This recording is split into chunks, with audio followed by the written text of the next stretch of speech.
¿Qué tal? Bienvenidos, bienvenidas a una nueva entrevista de La Voz del Autor. En este caso, seguimos con la última edición de la revista de Porcinews, de la edición de noviembre. Y hoy detrás de pantalla me vuelven a acompañar dos autores más. En este caso, Emilio Ruiz Fernández, él es veterinario de producción, en este caso también de Agropecuaria Casas Nuevas. Y también me acompaña Manuel Guerra Rico, también, igual que él, veterinario de producción en la misma empresa, Agropecuaria Casas Nuevas. Buenos días a los dos. Buenos días, Buenos Oscar. días, Oscar. En primer lugar, gracias por acompañarnos y también incidir en que ellos son autores del artículo que han escrito, como decía antes, ¿no? En la última edición de la revista de Porcinews de aquí, de la edición de España, que recoge el nombre de Un acercamiento al circovirus porcino tipo 3. En este lugar, antes de empezar con la entrevista, cabe destacar que el artículo que han escrito y que han publicado en la revista se expone un caso clínico que se presentó en una explotación de 900 cerdas reproductoras con manejo en bandas semanales. Así que sin más dilación, ya doy paso a la entrevista, no nos entretenemos más. Y la primera pregunta la dirijo directamente para Emilio, en primer lugar, y para contextualizar al espectador, al oyente que nos esté escuchando y que no se haya leído el artículo, ¿no? ¿Cuáles son los datos más destacados que se recogen en el estudio? Pues verá, Oscar, el artículo se encuadra en una granja de producción de unas 900 cerdas, como bien has dicho, únicamente fase uno. Son genética Topi 70 con finalizador Duros Danbris y la granja está ubicada en una zona de aquí en Murcia de alta densidad, pero por su ubicación geográfica se encuentra aislada de las zonas principales de paso. La granja es positiva a PIRS, pero actualmente estable, y se trabaja en bandas semanales, aproximadamente unas 40 cerdas por banda, con desteta 28 días. En los datos de fertilidad rondan un Justo eso 92%. iba a preguntar, sí. Los datos de fertilidad rondan un 92% y más o menos unos 12 lechones y medio destetados por cerda. Y tener en cuenta también, Emilio, que Murcia es una de las zonas de España, ¿no? Quitando a Aragón y quitando a Cataluña, que produce más porcino también, que yo creo que es uno de los temas a tener también en cuenta, ¿no? Sí, una zona con muchas cabezas de ganado. Si bien nos centramos luego en la descripción del caso clínico y los problemas en gestación, en el artículo queda reflejado que el caso clínico comenzaba con un incremento de los abortos a término que podría hacer sospechar, en este caso, un brote de PIRS, ¿no? Que puede ser uno de los virus también que ya hemos dicho en numerosas ocasiones, que es uno de los virus que más inquieta también a la industria porcina. Ahora bien, también escribís que estos abortos no se producían de forma de tormenta, sino que todas las semanas se encontraba un incremento notable, es decir, un aumento en escalera. ¿Esto a qué se debe y cómo se comprobó que los abortos eran a término? En este caso, pregunta para Manuel.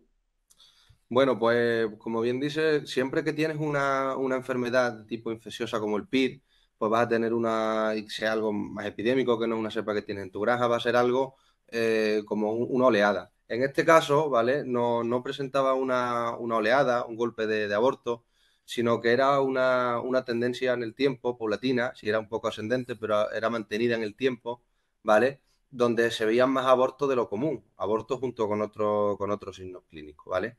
Tras comprobar estos abortos y las fichas individuales de cada una de las cerdas, vemos cómo son abortos muy a término, ya a término, cerca próximos al parto, ¿vale?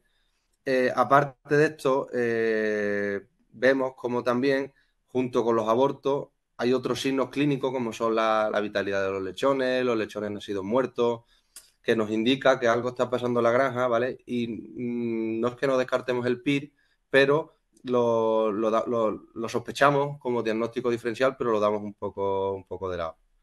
Ante la clínica de este brote de aborto, ya nos planteamos un buen diagnóstico y realizamos un diagnóstico diferencial frente a todas las enfermedades que se nos vienen a la cabeza y en la cual entramos ya a estudiar. Ujú. Y por lo que a la maternidad se refiere, en este caso también se observó un incremento de lechones nacidos muertos por parto, ¿no?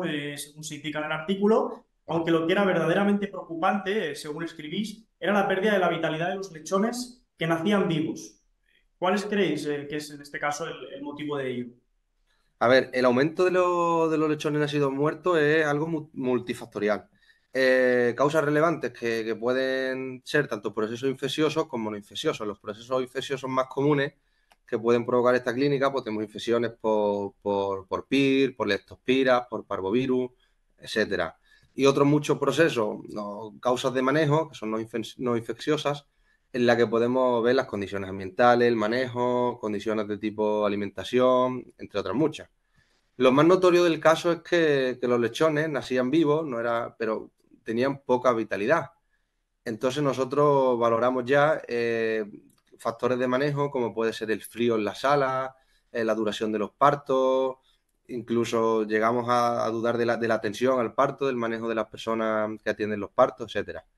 Los lechones cuando nacen virémicos sí está bien definido y bien estudiado de que cuando nacen virémicos, tanto a PIR como o a circovirus, pues ellos van a presentar cierta letargia. Esto va a ser que el animal tarde un poquito más en ir a tetar. Y el tetado de las primeras horas de vida, el encalostramiento es vital. Es vital porque el animal va a coger energía, va a coger, en el calostro lleva mucha inmunoglobulina, va a coger calor, el animal es muy importante que tete las primeras horas para un buen desarrollo futuro.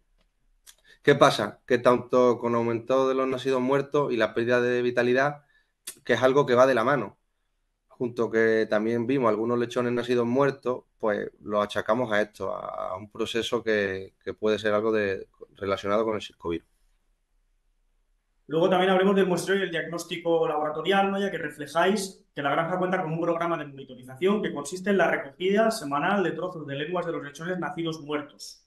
En este apartado también escribís algo que os sorprendió bastante, ¿verdad? Es decir, en este caso, ¿por qué os sorprendió este caso? Efectivamente, Oscar, nosotros en todas nuestras granjas semanalmente vamos cortando las lenguas de los nacidos muertos, de los muertos el primer día del parto, y las vamos guardando por semana y las diferenciamos de primíparas y de multíparas.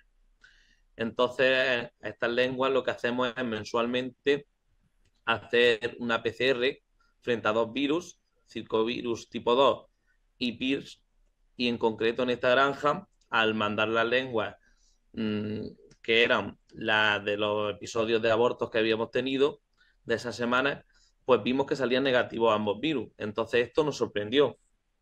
Y ante este diagnóstico laboratorial que tuvimos, la bibliografía que leímos al respecto, pues vimos que podía ser factible de solicitar una PCR de circovirus tipo 3.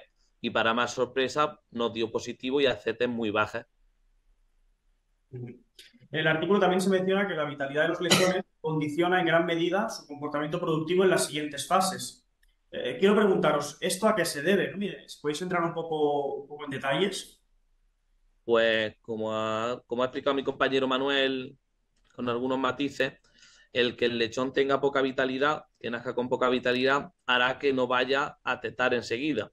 Entonces, el problema que tiene al no tetar inmediatamente después del parto es que no va a conseguir tanto la energía que le aporta el calostro, que le va a permitir mantener ese calor corporal y que no muera por hipotermia, como bien sabemos, pues el calostro, entre otras muchas cosas, contiene gran cantidad de inmunoglobulinas tipo G, citoquinas y linfocitos, sobre todo linfocitos tipo B y linfocitos tipo T, que serán los que la madre le transfiera a los lechones y les haga coger una buena inmunidad. Entonces, si no adquieren, si nacen sin vitalidad, no son capaces de ir a tetar, no consumen la cantidad de calostro óptima, hará que no adquieran una buena inmunidad pasiva. Y si no adquieren esta buena inmunidad pasiva, no serán capaces de desarrollar un sistema inmunitario competente para afrontar las distintas fases productivas posteriores. Y por otro lado, así de forma genérica, ¿podéis mencionar otros procesos que entran en el diagnóstico diferencial?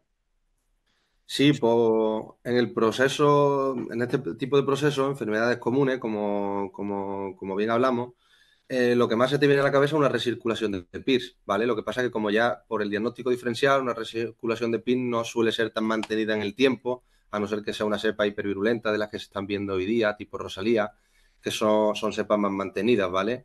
Pero encontramos en el diagnóstico diferencial, otras enfermedades compatibles, como puede ser, por ejemplo, la parvovirosis.